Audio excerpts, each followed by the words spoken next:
Behind every footballer, there's a story that often transcends borders. We all know that Kylian Mbappe could have played for Cameroon, and we know that Messi is of Italian and Spanish descent. But there are many others, and you'll never guess where they're originally from. Chelsea's wonder boy, for example, has been making the headlines for his club and country. But did you know Cole Palmer almost never played for England? Judging from his Cole de Palmer celebrations, you would think he's from Antarctica. But it's actually the opposite. He's got roots in the sunny Caribbean. Palmer's grandfather hails from St. Kitts and Nevis, making him Afro-Kittitian. That connection adds some serious flair to a player already turning heads at Chelsea. Maybe his celebrations just means he feels chilly in England's rainy climate, coming from the Caribbean beaches. The next player, though, chose not to play for England. Jamal Musiala's ancestry is like his dribbling, impossible to pin down. Born in Germany, his father is Nigerian, his mother has Polish roots, and he grew up in England from the age of 7. Talk about options. Musiala could have played for 4 different countries. Ultimately, he chose Germany, and why wouldn't he? The Germans have been a consistent powerhouse. And he's not the only one who had options. David Alaba had quite the dilemma as well. Born in Austria, Alaba's father is Nigerian, and his mother is from the Philippines. The best part is his dad was a DJ, and his mom was a former beauty queen. Imagine the How I Met Your Mother story Alaba's dad must have told him. Talk about star power running in the family. But he chose Austria because he grew up there. So I guess that's the only country he loves. The same can be said for Antoine Griezmann. He grew up in France and ended up playing for Les Bleus. But his roots trace back to neighboring Portugal, thanks to his mother. Griezmann's mother is Portuguese, and his grandfather even played football for Paços de Ferreira. The Frenchman often went back to Portugal as a kid, where his mother would take him for holidays. Portugal equals Ronaldo, and the GOAT has a story as well. But before revealing his roots, quickly hit that like and subscribe button and turn on notifications to this channel. While Ronaldo's legend is firmly Portuguese, his story also ties back to Africa. Did you know Cristiano Ronaldo has Cape Verdean roots? That's right, his grandmother hailed from Cape Verde, an island nation with a vibrant culture. But she moved to Portugal, and it was a move that gave us one of the greatest footballers ever. Africa's development of football isn't as strong as Europe's, so we have Ronaldo's grandmother to thank for the many iconic moments of CR7. And if only we could thank Zlatan's mother for influencing his decision to play for Croatia. You see, Zlatan Ibrahimovic was born in Sweden to a Bosnian father and a Croatian Catholic mother. His mother's religious beliefs rubbed on to Zlatan, as the Lion identifies himself as a devout Christian Catholic. Just imagine if he played for Croatia. He could have been the X factor for Croatia's 2018 World Cup finalist squad.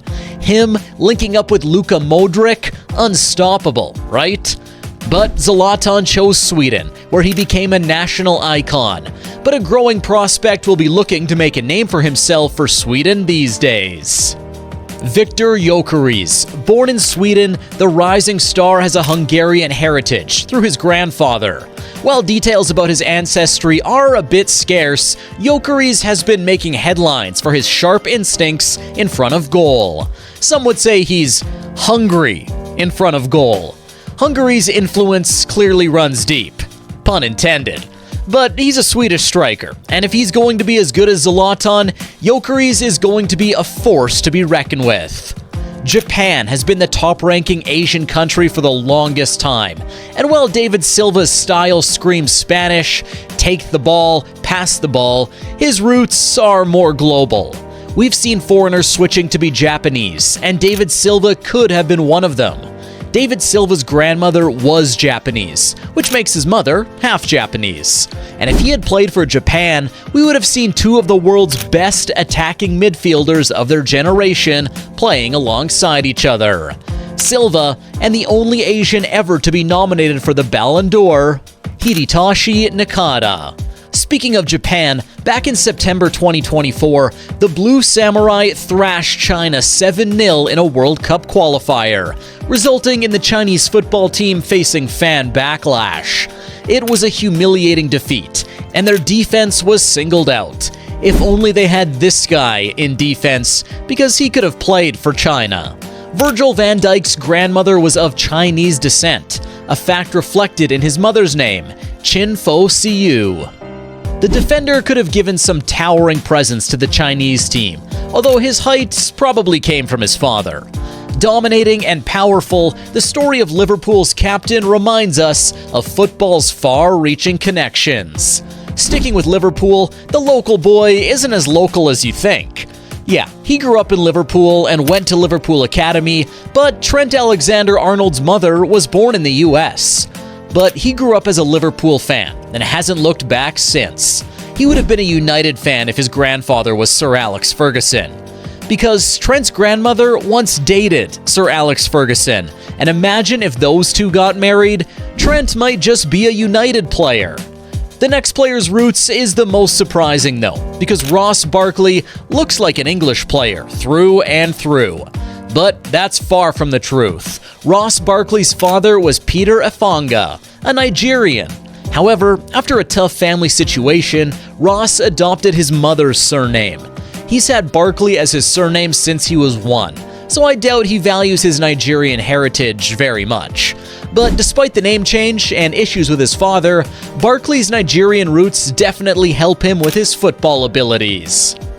Ross Barkley's story was heartfelt, but Kevin De Bruyne's roots will amaze you. De Bruyne's mother was born African, Burundi to be precise. His great-grandfather owned an oil business there, and Kevin even grew up there.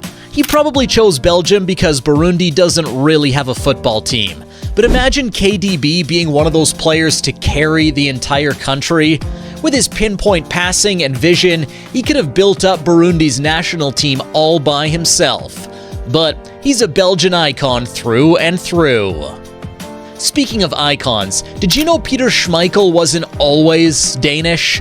Schmeichel's decision to go Danish has now been passed down to his son Kasper. The legendary goalkeeper held Polish citizenship until the age of 8 thanks to his father. I don't know what made him move to Denmark, but thanks to that, the Danish national team has enjoyed 2 generations of goalkeepers between the sticks. And he's not the only Premier League goalkeeper who has a surprising history. Brighton's Robert Sanchez is as English as they come. His father is English, and while Sanchez grew up in Spain, his accent is unmistakably British. On my first year in Brighton when I was under 18s, I played against Chelsea. I think it was my second game, so that's the only time I've been here, but obviously. You can hear the English influence in his speech, which adds an extra layer to his identity. If he had lived in England, who knows? Maybe he could have given Jordan Pickford a tough time for that #1 spot. But Sanchez isn't a player who could change the fortunes of an entire country. Serge Gnabry, however, certainly could, especially the Gnabry from the 2019-2020 season. While he's known as a German international, Gnabry's roots trace back to the Ivory Coast, as his father hails from there. Do you think Gnabry could have found success as a player for the Ivory Coast? He would have had many top-tier players around him, but maybe he could have played the role Salah plays for Egypt? We only named 15 players, but before you check out this next video, who surprised you the most? Let us know, and remember to hit the subscribe button at the same time. See you at the next one.